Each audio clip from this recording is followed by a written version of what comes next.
Bismillahirrahmanirrahim. Assalamualaikum warahmatullahi wabarakatuh. Waalaikumsalam Salam wabarakatuh. Innal hamdalillah nahmaduhu wa nasta'inuhu wa nastaghfiruh wa na'udzu billahi min syururi anfusina wa min sayyiati a'malina may yahdihillahu fala mudilla lahu wa may yudlilhu fala hadiyalah wa la haula wa la quwwata illa billah. Yang terhormat dosen mata kuliah Participatory Action Research Bapak Imam Alfi, yang saya hormati teman-teman sekalian. Pada kesempatan yang berbahagia ini, insya Allah kami dari kelompok 1 akan menyampaikan materi mengenai paradigma dan pengertian participatory action research. Kami di sini beranggotakan 4 kelompok anggota. Yang pertama saya sendiri, Diki Ramdhani. Yang kedua ada Mbak Latifah Umami. Kemudian ada Mas Faisal Abidin. Yang ketiga ada Mbak Safira Sabil Haryanto. Pada kesempatan yang berbahagia ini, kami akan menyampaikan beberapa materi mengenai pengertian, kelebihan, dan sejarah dari participatory action research ini. Untuk materi pertama, saya persilakan kepada pemateri pertama. Saya silakan.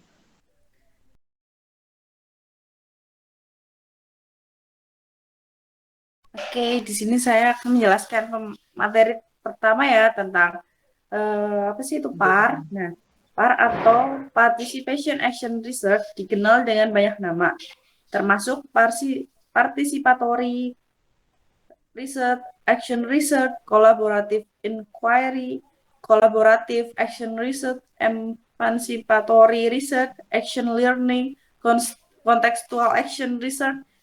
Nah, semua itu hanyalah variasi dalam tema yang sama. Apa sih yang dimaksud PAR? Nah, PAR di sini dijelaskan ya, Participation Action Research itu sering dikenal dengan riset aksi. Adapun pengertian riset menurut Corey adalah proses di mana kelompok sosial berusaha melakukan studi masalah mereka secara ilmiah dalam rangka mengarahkan, memperbaiki, dan mengevaluasi keputusan dan tindakan mereka. Pengertian participatory action research yaitu metode riset yang dilaksanakan secara partisipatif di antara warga masyarakat dalam suatu komunitas atas bawah yang semangatnya untuk mendorong terjadinya aksi-aksi transformatif, melakukan pembebasan masyarakat dari belenggu ideologi dan relasi kekuasaan, atau perubahan kondisi hidup yang lebih baik. Oke, terima kasih Mbak Safira yang telah menyampaikan materinya.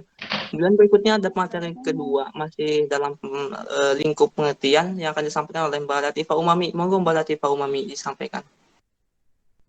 Oke, selanjutnya yaitu saya Latifah Umami dengan NIM 1917104006. Saya akan menjelaskan lebih lanjut mengenai pengertian dari PAR yang telah disampaikan oleh Mbak Syafira.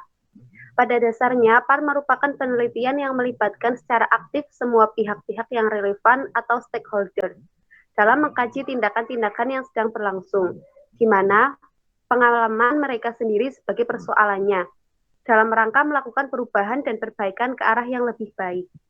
Untuk itu, mereka harus melakukan refleksi kritis terhadap konteks sejarah, politik, budaya, ekonomi, geografis, dan konteks lainnya yang berkaitan. Yang mendasari dilakukannya PAR adalah kebutuhan kita untuk mendapatkan perubahan yang kita inginkan. Oke, yang selanjutnya yaitu tentang 3 pilar utama dari PAR.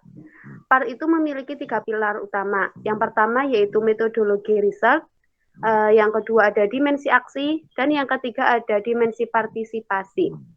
Artinya, PAR ini dilaksanakan dengan mengacu metodologi riset tertentu, harus bertujuan untuk mendorong aksi transformatif, dan harus melibatkan sebanyak mungkin masyarakat atau anggota komunitas sebagai pelaksana PAR-nya sendiri. Oke, terima kasih Mbak Latifah Umami yang telah menyampaikan materinya yang sangat begitu luar biasa ya. Kemudian berikutnya masih dalam pilar utama dari participatory action research tadi yang akan dilanjutkan materinya oleh Mas Faisal Abidin. Silakan Mas Faisal Abidin. Iya, terima kasih Mas Diki. Selanjutnya adalah hasil riset yang telah dilakukan secara partisipatif, kemudian diimplementasikan ke dalam aksi. Aksi yang didasarkan pada riset partisipatif yang benar akan menjadi tepat sasaran. Sebaliknya, aksi yang tidak memiliki dasar permasalahan dan kondisi subjek penelitian yang sebenarnya akan menjadi kontraproduktif. Namun, setelah aksi bukan berarti lepas tangan begitu saja, melainkan dilanjutkan dengan evaluasi dan refleksi yang kemudian menjadi bahan untuk riset kondisi subjek penelitian yang setelah aksi. Begitu seterusnya hingga kemudian menjadi sesuatu yang ajak. Selanjutnya ada paradigma PAR. PAR lebih didasarkan pada paradigma fenomenologis atau sering disebut paradigma interpretivisme, subjektivisme, atau definisi sosial. Paradigma ini didasarkan pada asumsi bahwa realitas sosial yang berlaku secara khas, subjektif, dan kontekstual secara ruang dan waktu, sehingga peneliti perlu memahaminya dengan cara menginterpretasikan fenomena tersebut secara mendalam dalam konteksnya yang khas. Pendekatan ini dipilih karena situasi dan masalah yang diteliti bukan berwujud sesuatu yang sangat kuantitatif. Berdasarkan paradigma tersebut, pendekatan PAR sesungguhnya lebih bersifat kualitatif daripada kuantitatif. Namun hal ini tidak dapat memanfaatkan data-data yang bersifat kuantitatif dan metode pengumpulan dan analisis data kuantitatif dalam PAR. Dengan situasi kunjungan sebagai alat bantu dan tidak boleh mereduksi fenomena sosial yang aktual terjadi dan dijangkau melalui PAR itu sendiri. Selanjutnya ada sejarah participatory action research.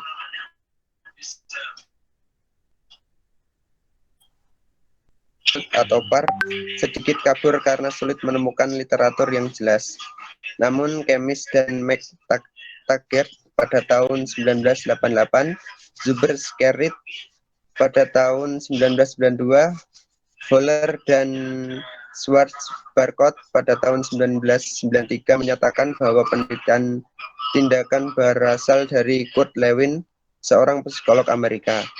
Kemudian McKernan pada tahun 1988 seperti disitasi dalam McKernan pada tahun 1991 menyatakan bahwa penelitian tindakan telah berkembang pada akhir abad 19.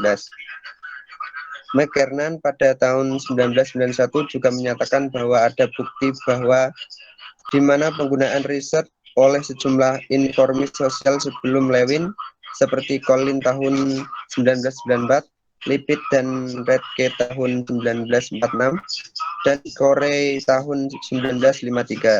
McTaggart pada tahun 1992 mensitasi karya Gesterter dan Althusser menggunakan partisipasi grup pada tahun 1913 pada sebuah inisiatif pengembangan komunitas prostitusi di Wina.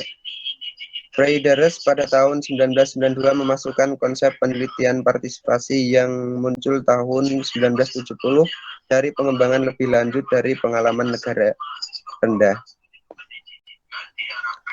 Selanjutnya, kelebihan PAR. Sebagai suatu metode riset dan aksi, PAR memiliki kelebihan antara lain sebagai berikut. 1. Adanya keterlibatan masyarakat atau masyarakat sebagai subjek. Orang tertindas dalam posisinya sebagai pencipta pengetahuan dalam proses transformasi diri mereka sendiri. Kedua, PAR sebenarnya tidak hanya riset yang mengharapkan ada aksi sebagai tindak lanjut dari riset, tapi kemudian ada riset kembali dari seluruh peserta dan ada aksi kembali. Yang ketiga, PAR didesain untuk isu yang spesifik yang dihadapi oleh komunitas dan mampu menyelesaikan masalah dalam komunitas tersebut. Problem solving approach. Yang keempat, PAR menciptakan metode tanpa kekerasan dan demokratis bagi transformasi ekonomi, politik, ideologi, dan kultural. Oke, terima kasih Mas Faisal Abidin telah menyampaikan materinya dan terima kasih juga pada para pemateri dari awal sampai tadi ya. Terima kasih teman-teman telah menyampaikan materinya dengan begitu luar biasa ya. Yang kemudian saya akan melanjutkan pada kesempatan akhir ini, yaitu kesimpulannya. Yang pertama, participatory action research merupakan proses kelompok sosial yang melakukan studi masalah mereka secara ilmiah dalam rangka mengarahkan, memperbaiki, dan mengevaluasi keputusan dan tindakan mereka. Kemudian yang kedua, participatory action research ini terdiri dari 3 kata yang selalu berhubungan seperti siklus ya, yaitu partisipasi, riset, dan aksi. Kemudian yang terakhir atau yang ketiga adalah participatory action research ini menganut paradigma fenomenologis, yaitu paradigma interpretivisme, subjektivisme, atau definisi sosial. Yang kemudian paradigma ini didasarkan pada asumsi bahwa realitas sosial yang berlaku secara khas, subjektif dan kontekstual secara ruang dan waktu. Ya, mungkin itu pemaparan materi paradigma dan pengertian participatory action research dari kelompok 1. Barangkali dari teman-teman ada yang ingin ditanyakan, mari kita diskusikan di grup WhatsApp ya. Terima kasih kepada para pemateri. Sekali lagi terima kasih juga pada para teman-teman. Jangan lupa like, comment, dan subscribe. Terima kasih dari kelompok 1. Wassalamualaikum warahmatullahi wabarakatuh. Waalaikumsalam warahmatullahi wabarakatuh.